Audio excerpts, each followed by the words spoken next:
புதுச்சேரியில் தம்பதியினர் ஒருவர் ஆடைகள் வாங்கி இருசக்கர வாகனத்தில் மாட்டி வைத்துவிட்டு அருகே சென்றிருந்தபோது மர்ம நபர் ஒருவர் அந்த பைகளை லாபகமாக திருடி செல்லும் சிசிடிவி காட்சிகள் வெளியாகி பரபரப்பை ஏற்படுத்தியுள்ளது. புதுச்சேரி வில்லியனூர் பகுதியைச் சேர்ந்த தம்பதியினர் குடும்ப சுப நிகழ்ச்சிக்காக ரூபாய் 7,000க்கு புதிய ஆடைகள் வாங்கியுள்ளனர். பின்னர் கடையில் இருந்து வெளியே வந்த அவர்கள் அந்த ஆடைகளை பையுடன் இருசக்கர வாகனத்தில் மாட்டிவிட்டு எதிரில் பானிபுரி சாப்பிட்டுவிட்டு வந்து பார்த்தபோது வாகனத்தில் பை இல்லாததை கண்டு அதிர்ச்சியடைந்த அவர்கள் அங்கிருந்த கடையில் உள்ள சிசிடிவி கேமரா காட்சிகளை பார்த்தபோது 40 வயது மதிக்கத்தக்க ஒருவர் புதிய ஆடைகளை லாவகமாக திருடிக் கொண்டு கூலாக நடந்து செல்லும் காட்சிகள் பதிவாகியிருந்தது. இதனைத் தொடர்ந்து இதுகுறித்து தம்பதியினர் பெரிய கடை காவல் நிலையத்திற்கு அளித்த தகவலின் பேரில் போலீசார் விசாரணை மேற்கொண்டு வருகின்றனர்.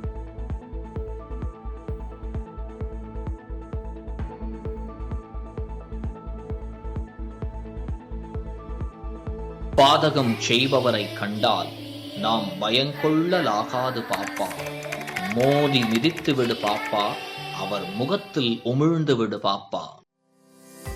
அண்மை செய்திகளை உடனுக்குடன் தெரிந்து கொள்ள இணைந்திருங்கள் இயம்நாடு தொலைக்காட்சியுடன்.